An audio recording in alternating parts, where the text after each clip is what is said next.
Nigeria Federal Minister of Women Affairs, Uju Kennedy-Ohanenye, has continued war of words with the Speaker of Niger State House of Assembly, Abdulhamid Sakindaji, over the Speaker alleged attempt to sponsor and marry of about 100 girls said may be underage orphans whose parents were killed by bandits in Niger State. Shortly after the Speaker of the Niger State House of Assembly, Abdulhamid Sakindaji, organized press conference on Tuesday to react to the minister's petition to the Inspector General of Police over his plans to marry of 100 orphan girls. The minister also organized a press conference same day and alleged that the senior lawmaker is marrying of the orphans she described as people of unknown age as constituency projects for his people. Speaking at a press conference on Tuesday, the speaker said he has cancelled the planned hosting of the wedding of 100 orphan girls in his constituency, saying he would not grace the occasion. Sakindaji took the decision following the action of the Women Affairs Minister, Uju Kennedy-Ohanenye, who dragged him to court. The speaker, who insisted that he did initiate the marriage move, said he was approached by traditional rulers and clerics to sponsor the project. Sakindaji also said those who are claiming the girls have been subjected to abuses should carry out an investigation and hold those responsible for it, not him. He also said his motive for wanting to sponsor the wedding was because families of the girls are poor. He also said he's not using it as a constituency project. The speaker said he was never contacted for clarity but conclusions were drawn over the matter. The Speaker, Niger State House of Assembly, Abdulmalik Sakindaji. The Speaker said the Minister of Women Affairs, Uju Kennedy-Ohanenye, should investigate the claims of child rights abuse. Sakindaji stated this while briefing journalists at the House of Assembly complex in Minna, the Niger State capital. He expressed displeasure over the minister's position regarding the mass wedding and his support to orphans whose parents are not able to meet marital expenses. Visibly upset with the negative media reports attributed to the minister, the speaker said he was never contacted for clarity but conclusions were drawn over the matter. This comes a day after the minister condemned the proposed marriages, stating that they violate the Child Rights Act and raise serious concerns about the ages and consent of the girls involved. She petitioned the Inspector General of Police, IGP, Kalde Egbetukun, seeking his support to stop the planned marriage by the speaker. Kennedy-Ohanenye also filed for a court injunction to stop the planned marriage of 100 orphans said to be children by the speaker. According to her, the decision became necessary to stop the plan of the speaker to marry young girls due to the increasing number of orphans married to bandits. Uju Kennedy-Ohanenye, in a counter press conference on Tuesday, insisted that the age of orphans is unknown and the orphans lost their parents to attacks committed by bandits and emphasized the need for all stakeholders to care more about the future of the children rather than pushing them into early marriage that may further weaken their chances of getting a bright future. The minister stated in quote below, "Worried by emerging developments from Niger State, I engaged the media today to express the concerns of the ministry over the proposed plan by the Speaker of Niger State House of Assembly, Abdulmalik Sakindaji, to marry of about 100 female orphans who lost their parents to banditry attacks in Mariga local government area. For me, it's not a personal issue but we are concerned about the entire process complying with our constitutional provision on minimum age of marriage and the Child Rights Act 2003, which sets the age of marriage at 18 years old, and since we don't know the ages of the girls who are lined up for the cluster marriages on the 24th of May 2024, the ministry has initiated legal process of court injunctions to put the proposed ceremony on hold while we get proper clarifications. The Office of the Inspector General of Police has also been engaged formally to carry out investigations, and the whole essence is to avoid pushing the girls into marriages that are not conducive to guarantee their safety and future. The ministry expects the speaker to identify ways of putting the girls through skills acquisition, sustainable empowerment and other measures to ensure that the socio-economic status of the girls is guaranteed. I am not threatened by the minister's action. That I must be very, very clear. The minister didn't know how I won my election. She didn't know how I built my political career to this stage. The minister is not from the north. I will never need the minister probably except if one day I will contest for the president of the country. So as it is right now, I'm not threatened by the action of the minister. And whatever this press release would degenerate, that is for the minister to handle. I have told you, I'm a good Samaritan. I respect the federal government. I'm a product of this administration, and I'm APC for that matter. The minister didn't know what I've been doing for my constituent. I'm not going back. Already I have given out my support to those parents through those traditional and religious institutions. And I have told you that I'm not going to claim it back. I have wanted to grace the occasion, but now I will not. I will not reclaim whatever donations I have given. It is never from any constituency project. The minister should please find out who I am. Let her find out that first in the first place. And how I've been supportive to my people since the last 15 years. Let her find out how I've been supportive to them. So this is a good gesture. The people of the community came to me with this help. I've helped them. If the minister has an issue with that, please let her send her team to my constituency. Let her send her team to my local government so that they can bring out those children for her. I don't know them. Like I have told you, the appeal came to me through traditional institutions and traditional leaders. Then is the minister trying to say those people don't know what they are doing? And it was born out of one assistance that I gave to a woman who has lost her husband to banditry. Now our children have the maturity to get married, but she does not have the means to offset the marriage expenses. If that woman had the wisdom to communicate or to get across to me, then what happened to other families that share different experience but do not have the means to get across to me? It's probably what the traditional rulers felt they should come in to appeal to me. They appealed and I have helped them. So it is their choice now. Whoever thinks a child is going to abuse, I'm not aware of that. So they have that to contend with the religious leader and the traditional institution that have appealed to me to assist them. And I did.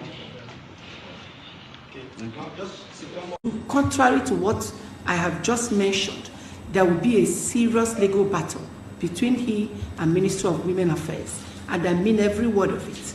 If you intend to help these children, help them in a way to be economically beneficial to them, because if they decide to get married, I have no right as a minister to stop them, but I must carry out investigation and make sure that they actually want to get married before you can give them out. What a constituency project. Thank you, my brother, for being so kind to give us constituency projects and sponsor children that they don't have nobody to talk for them, they don't have a voice.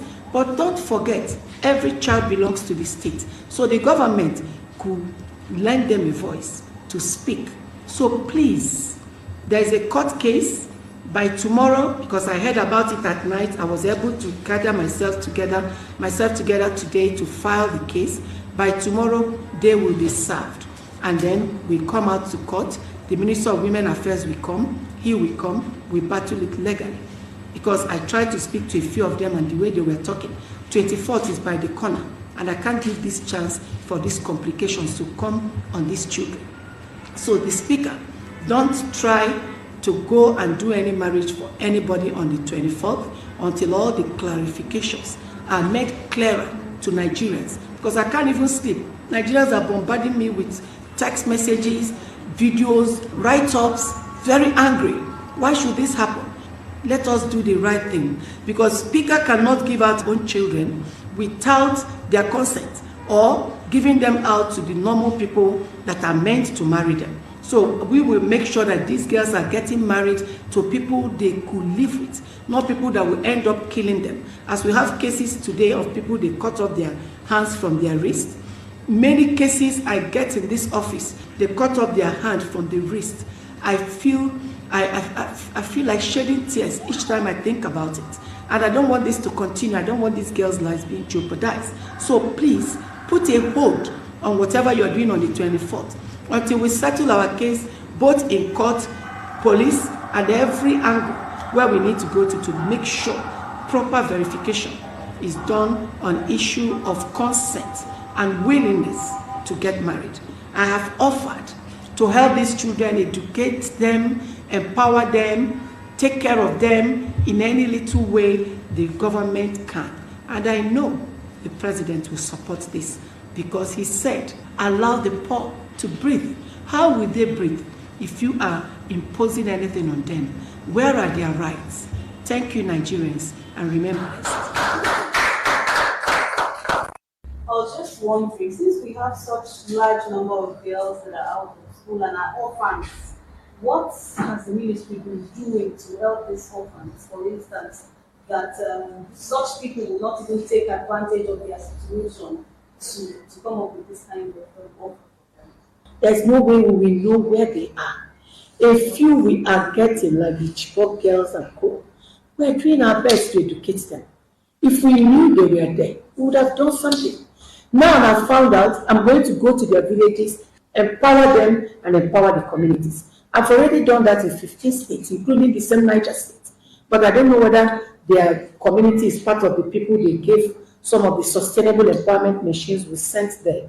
But we sent some employment machines to 15 states, including Niger State. And we intend to take it to every community in the country. So we wouldn't know. If not that the man mentioned it, I wouldn't have known. Ma, I don't know if you have an idea the age range of this girl. That is where the investigation comes in. Because he kept mentioning he's giving out 100 girls to, and sponsoring their dowries. He never agreed to mention their age. He just said, when they asked him on the television yesterday, he said they are both 18. We have to find out. Even if it takes me going through bone lab test. That is what you use to determine somebody's age. I will go to that extent to make sure that those girls are matured and that is with their consent they are being given out. I think it's for outside, not for the University of Nigeria. I don't think clarification. We talked about the case already reported to the IGP, and also it's already found in court. I want to know the exact legal term to use for the case. Like, was it child marriage, forced child marriage? Under child's rights, there are certain rights of these children. So whatever we are using is under child's rights, where you're supposed to get the consent of somebody before you give the person out for marriage, and the person is supposed to be of age, and again, no forceful marriage. You can't force them. So I can't call it forceful marriage yet because I'm yet to carry out investigation. So I went for an injunction to stop him from that thing he wants to do on the 24th until after the investigation to confirm they have their consent and the children are of age to get married.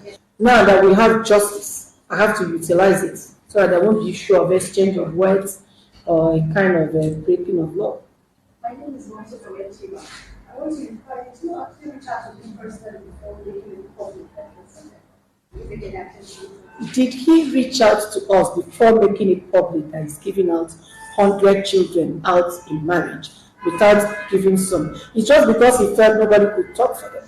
And I tried to reach out to their community. I spoke to the religious leader, and the main person who took this thing up was the SSA to the president on their community.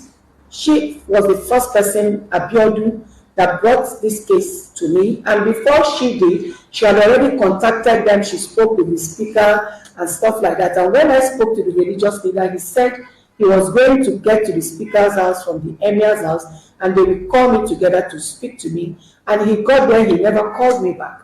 Rather, they called the SSA to the president, whom they think might not have the kind of rights I have. But I have the right, it's within my purview. And every mother can go to any length to protect her children. So that's the point I'm making. And if he didn't do that, I can't fold my hands waiting to speak to him. And by 24th, the deed must have been done. They marry these children out and that their life starts being complicated. So all I'm doing is to get injunctions, stopping him while we can dialogue or go to other means of settling the matter. But I have to first stop them. That's why I quickly ran to court. By tomorrow, they will give us a date for here. Osazu, bringing you the news in a more digital way.